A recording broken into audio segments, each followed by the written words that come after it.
தை பிறந்தா வழி பிறக்கும்னு ஒரு பழமொழி இருக்குங்க.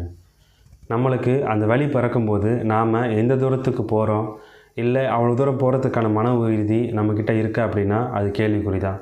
அந்த கேள்விக்கான பதில் உங்களுக்கு தெரியணுமா? இந்த வீடியோவை முழுசாக பாருங்கள். நாம் எல்லாருமே கிரிக்கெட் பார்த்துருப்போம். அந்த கிரிக்கெட்டில் ஒரு வாய்ப்புங்கிறது எவ்வளோ கஷ்டமான விஷயம். அது அந்த தேசிய அணியில் இடம் பிடிக்கிறதா இருக்கட்டும், இல்லை உலகக்கோப்பையில் இடம் பிடிக்கிறதா ஆகட்டும், எவ்வளோ கஷ்டமான விஷயம். ஒரு பிளேயருக்கு அப்படி ஒரு வாய்ப்பு கிடைக்கிது. எப்படின்னா, அந்த வேர்ல்டு கப் டோர்னமெண்ட்டில் அதிகமாக ரன் எடுக்கக்கூடிய ஒரு பிளேயருக்கு அடிபட்டுருது. அவங்களுக்கு ரீப்ளேஸ்மெண்ட்டாக இந்த பிளேயர் வர்றாங்க.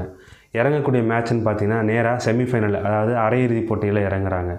அன்னைக்கு ஒரு பெரிய பிளேயரை ரீப்ளேஸ் பண்ணுறோங்கிற ஒரு ப்ரெஷர், அரையிறுதி போட்டியில் டைரெக்டாக நம்மளை விளாட வைக்கிறாங்களேன்னு ஒரு ப்ரெஷர், ரெண்டு ப்ரெஷரையும் அவங்க எடுத்து விளாட்றாங்க. வெறும் 10 ரன்கள் தான் எடுக்கிறாங்க. அன்றைக்கி அவங்களால சரியாக பெர்ஃபார்மன்ஸ் பண்ண முடியலை.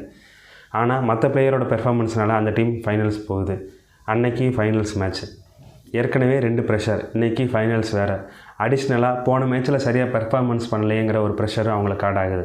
ஆனால் அவங்க இது எதுவுமே தலையில் ஏற்றிக்காமல் தன்னோட கேமில் மட்டும் கான்சன்ட்ரேட் பண்ணுறாங்க. அன்னைக்கு வெறும் 78 பந்துகளில் 87 ரன்கள் அடிக்கிறாங்க.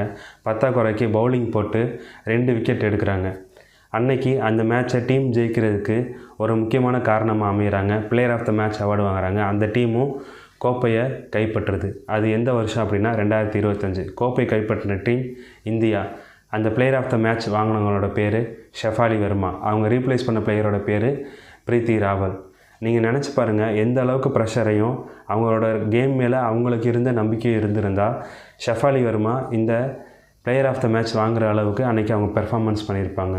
அது ஒரு வாய்ப்பு தான். அந்த வாய்ப்பை அவங்க சரியாக பயன்படுத்திட்டாங்க. நம்மளுக்கும் அதே அளவு மன உறுதியும் பயிற்சியும் நம்மளோட மேலே நமக்கு நம்பிக்கை இருந்திருந்தால் நம்மளுக்கு இந்த தையில் பிறக்கக்கூடிய வழி வாழ்க்கைக்கு ஆன வழியாக மாறுவதற்கான வாய்ப்பு 100க்கு 150% இருக்குது.